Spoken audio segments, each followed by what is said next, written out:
As consultants, we're well aware of the unique mixture of mental fatigue and stress that white-collar work brings.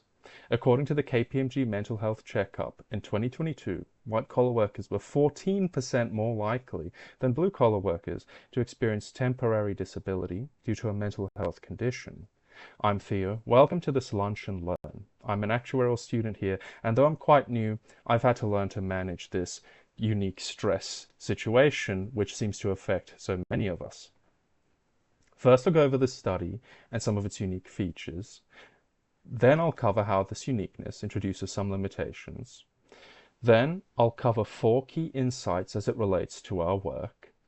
And then I'll cover 6 stress management strategies which I've had to personally apply in order to survive. And then I'll wrap it up. What I want us to get out of this talk is recognizing the role that our mental health and stress can play on our long-term careers, managing that stress, and as a stretch goal, preventing some of it.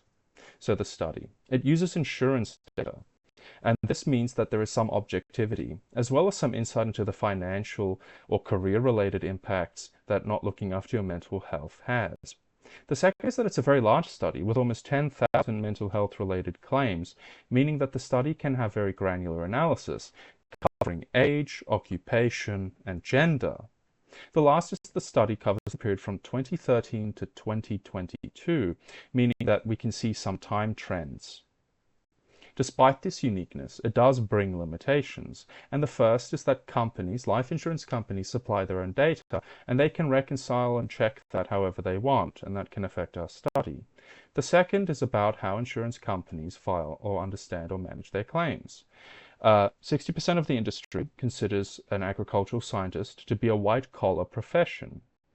The third is related to the complexity of disability claims. If somebody gets into a car accident, then becomes depressed, and is then unable to work, are they unable to work because of the accident or the depression? Companies will differ on how they analyze that.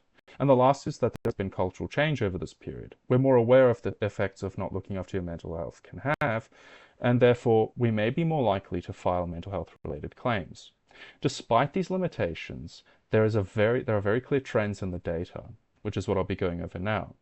These trends, or key findings, all relate to permanent disability due to a mental health condition, as I've noticed the most pronounced effect there. The first is that the rate in this group has doubled over this period. The second is that younger people are most affected, the rate going up 731% over that period. The third, white-collar workers, 42% more likely than blue-collar workers. And the last, males were 59% more likely to be permanently disabled than females. However, this difference vanished when considering temporary disability. The study indicates that this is because females are better at looking after their mental health, hence the importance of looking after your mental health for your long-term career. One of the best ways of doing that is through stress management, which I'll be covering here. First, covering 3 strategies in the workplace, then 3 you can use at home, and then we'll just wrap it up. So the first thing you can do in the workplace is to build strong workplace relationships. These can allow you to leverage them to manage your workload, to learn ways of working more effectively. The second thing you can do is find a mentor. If you're an actuary, just use the Actuaries Institute. The last thing you can do is speak with your manager about the workload you're getting.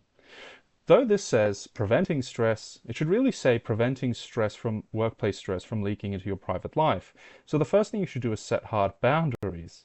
The second is exercise. I found that after a very stressful day, going to the gym somehow prevents me from stressing about workplace-related things. If you don't believe me, you should try it out. It's kind of magical. And the last thing is to review stresses.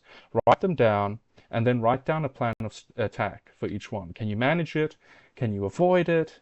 Or do you have to live with it? Even just doing this means you no longer have that stressful uncertainty because you know exactly what's causing you stress. In conclusion, this study shows that by not looking after your mental health, you are more likely to become permanently disabled due to a mental health condition. So recognize that fact that you have to manage your stress, manage it more effectively by leveraging workplace relationships, and prevent it by doing things like exercise outside of work. Thank you and enjoy your lunch.